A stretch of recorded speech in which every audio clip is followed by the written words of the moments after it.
175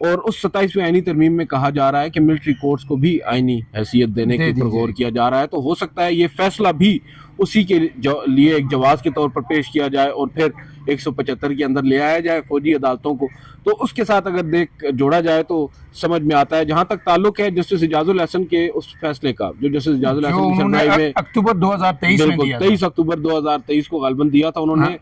یہ جسٹس اعجاز الحسن کی سربراہی میں 5 رکنی لارجر بینچ تھا اور آپ کو معلوم ہے اس سے قبل یہ 6 رکنی بینچ تھا.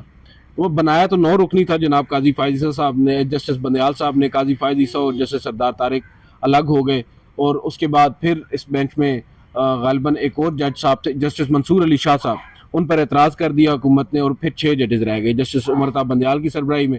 جسٹس بندیال صاحب اس پر فیصلہ نہیں کر سکے, ریٹائر ہو گئے. جسٹس اعجاز الحسن کی سربراہی میں 5 رکنی بنا, انہوں نے بالآخر فیصلہ پہلی ہی سماعت پر سنا دیا اور کالعدم قرار دے دیا. اب اس فیصلے کے خلاف یہ انٹرا کورٹ اپیلیں ہیں. آپ دلچسپ بات یہ دیکھیں, انٹرا کورٹ اپیلیں آئیں مگر اس فیصلے کے اوپر, وہ فیصلہ تو برقرار تھا, اس فیصلے کے اوپر عمل درآمد نہیں ہوا. فوجی عدالتوں میں حراست میں لوگ رہے. بینچ کا جیسے اعجاز الحسن کا جو فیصلہ تھا ایک اس دن پہ کے آج لیے تک ایک منٹ کے لیے عمل درآمد نہیں ہوا. انٹرا کورٹ اپیلیں آ گئی. جو بینچ سب سے پہلے بنا, جہاں تک مجھے یاد پڑ رہا ہے, correct me if I am wrong, justice سردار طارق مسعود صاحب کی سربراہی میں بنا تھا, جو بعد میں پھر اپنی ریٹائرمنٹ سے ہفتہ پہلے چھوڑ کر چلے گئے تھے, بینچ الگ ہو گئے تھے اعتراض کی بنیاد پر.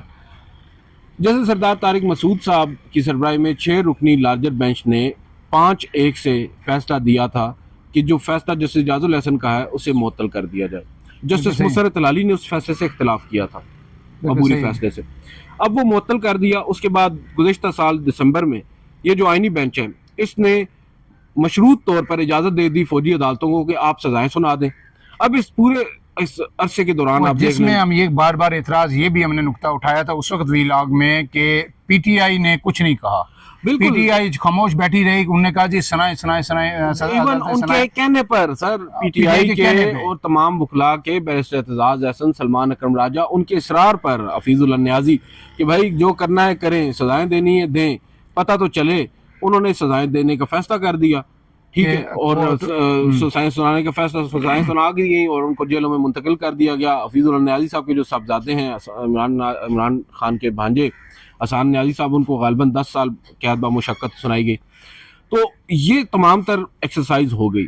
اب معاملہ یہ ہے, آپ آتے ہیں سپریم کورٹ میں, کوئی بھی ایک فریق آتا ہے, جب فیصلہ کرتی ہے ریاست کہ بھائی ہم نے فوجی عدالتوں میں ٹرائل کرنا ہے, آئین کے آرٹیکل 184(3) کے تحت سابق چیف جسٹس جواد خواجہ, اعتزاز احسن, بڑے بڑے قانون دان آ جاتے ہیں کہ یہ تو ہو ہی نہیں سکتا, اس کے اوپر سپریم کورٹ دیکھے.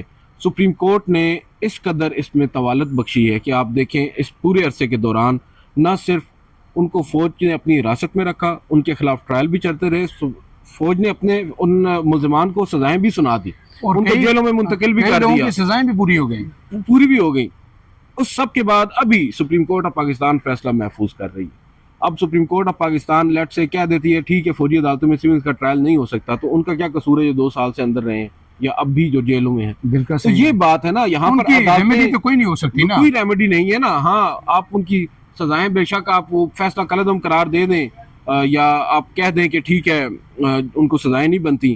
جو 2 سال انہوں نے چکی کاٹ لی ہے وہ کدھر جائے گی؟ آگے کی تو سزا چلیں ہو جائے گی, اس کے بعد پتہ چلے کہ ادھر سے نہیں تو چلیں ٹھیک ہے انسداد دہشت گردی کی عدالت میں ان کو بھیج دو, پھر نئے سرے سے نئی چکی. آج بھی انسداد دہشت گردی کی عدالت نے پی ٹی آئی کے 20 مزید کارکنان کو سزائیں سنا دی ہیں, 6 ماہ قید کی سزائیں اور 7 جرمانہ بھی کیا گیا ہے. اس میں آج جو اٹارنی جنرل ہیں منصور عثمان وان, انہوں نے بھی بڑے اہم ریمارکس انہوں نے دیے ہیں. باقی تو ڈیٹیل بتائی کیا کیا ہوا. ایک بات انہوں نے کہی کہ جو 9 مئی کو جو لاہور کور ہے وہ مکمل غیر فعال ہو چکی تھی, اور اگر لاہور پر اس وقت کوئی بیرونی جارحیت ہوتی تو اس کا جواب نہیں دیا جا سکتا تھا. اس پہ جسٹس حسن اظہر رضوی نے کہا ہے کہ ذوالفقار علی بھٹو کی پھانسی کے وقت لوگوں نے گرفتاریاں دی اور خود سوزیاں کی, لیکن املاک نہیں جلائی گئی. اور اس کے ساتھ اٹارنی جنرل نے ایک اور بات کہی, انہوں نے کہا کہ جناح ہاؤس حملے میں غفلت برتنے پر 3 اعلیٰ فوجی افسران کو بغیر پینشن اور مراد ریٹائرڈ کیا گیا, جن میں لیفٹیننٹ جنرل, بریگیڈیئر اور لیفٹیننٹ کرنل شامل ہیں, جبکہ 14 افسران کی کارکردگی پر عدم اطمینان کا اظہار کیا گیا. اس میں جسٹس جمال مندوخیل نے جو آپ کہہ رہے ہیں ان کی آبزرویشن ایک یہ تھی کہ ہو سکتا ہے کہ نیت احتجاج کی ہو لیکن معاملہ آگے بڑھ گیا ہو, تو اس پہ اٹارنی جنرل نے کہا ہے جی کہ احتجاج کی نیت جو بھی تھی, لیکن اس وقت عدالت کے سامنے یہ ہے کہ 9 مئی کو ایک جرم ہوا ہے, لہذا اس کی سزا دی جانی چاہیے. تو اب اگر یہ فیصلہ آپ کہتے ہیں شاید 4-3 سے آ سکتا ہے، 5-2 سے آ سکتا ہے، اس وقت تو یہی ہے کیونکہ دوسری جانب یہ بھی ایک رائے ہے کہ موجودہ جو بینچ ہے یہ آئینی بینچ ہے، بالکل صحیح ہے، اور یہ وہ آئینی بینچ ہے جو جوڈیشل کمیشن نے بنایا ہے، اس جوڈیشل کمیشن نے بنایا ہے جو 26ویں آئینی ترمیم کے نتیجے میں قائم ہوا ہے۔ بالکل صحیح ہے، اور ان ججز صاحبان کے اوپر بہت سے جو قانونی ماہرین ہیں وہ اپنے تحفظات کا اظہار بھی کر چکے ہیں، چاہے بینچ کے سربراہ ہوں جسٹس امین الدین خان، جسٹس جمال مندوخیل، جسٹس نعیم اختر افغان۔ دیکھیں مختلف قسم کی ایگزمپشنز تو ہوتی ہیں، اب یہاں پر آ کر ججز صاحبان کو یہ طے کرنا ہے کہ وہ تاریخ کے کس حصے میں کس سائڈ پر کھڑے ہیں۔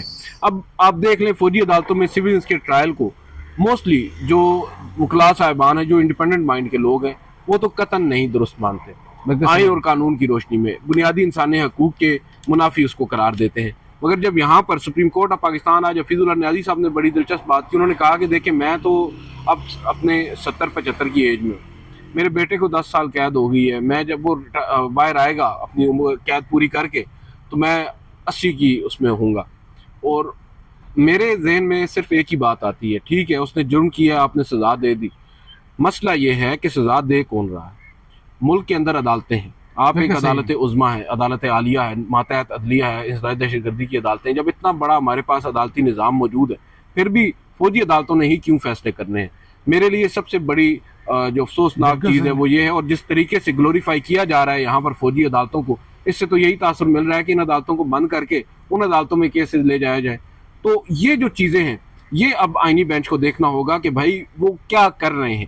یہاں پر آ کر اگر آج وہ مور ثبت کر دیتے ہیں اور کہہ دیتے ہیں ہو سکتا ہے ٹرائل فوجی عدالتوں میں سیولینز کا، تو پھر وہ جو بیرونی ممالک یا جو بین الاقوامی سطح پر جنگ ہنسائی پاکستان کی ہو رہی ہے، اس میں عدیل سرفراز صاحب جو نظریہ ضرورت ہے وہ آپ کو بھی پتا ہے کہ ہر دور میں اس نے پریویل کیا سپریم کورٹ میں، عدالتوں میں، بالکل۔ تو ممکنہ طور پر میری اسسمنٹ یہ ہے یا آپ کی اسسمنٹ بھی یہ ہو سکتی ہے کہ آپ اس سے اتفاق کریں گے کہ یہ کہہ دیا جائے کہ جناب جو فوجی عدالتیں ہیں وہ سویلین کا ٹرائل نہیں کر سکتے، ٹھیک ہے، اور اس میں جو دیگر شکے ہیں ان کو بحال کر دیا جائے آئندہ کا راستہ روکنے کے لیے کہ لوگ آئندہ ملٹری انسٹالیشن پہ حملے نہ کریں۔ اگر کریں گے تو لوگوں کو یہ کہا کہ ایک دفعہ ہم نے آپ کو ریلیف دے دیا آؤٹ آف دا وے جا کے کہ آپ کے جو ہے نا ہم نے روک دیا راستہ، لیکن آئندہ آپ کریں گے تو پھر آپ کے دوسری بات کہ ایک تو شکیں بحال کی جائیں، دوسرا 27ویں آئینوی ترمیم کر کے آئندہ کے لیے فوجی عدالتوں کو بھی نارمل عدالتوں کی طرح ایک جواز فراہم کر دیا جائے کہ یہ پاکستان کے عدالتی نظام کا حصہ بنا دیا جائے انہیں، تو پھر یہ تو اس سے بھی بڑا جو ہے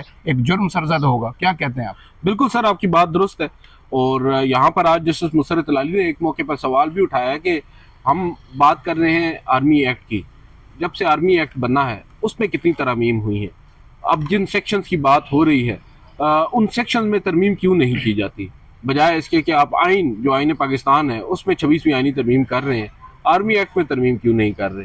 تو یہاں سے یہ اشارہ ضرور ملتا ہے کہ شاید حکومت اسی سے آئیڈیا لے اور 27ویں آئینی ترمیم کی طرف جائے اور وہاں پر اس کو باقاعدہ طور پر آئین میں انسرٹ کر دے کہ بھائی فوجی عدالتیں ہیں، اور پھر ایسے تو ایسے ہی سے۔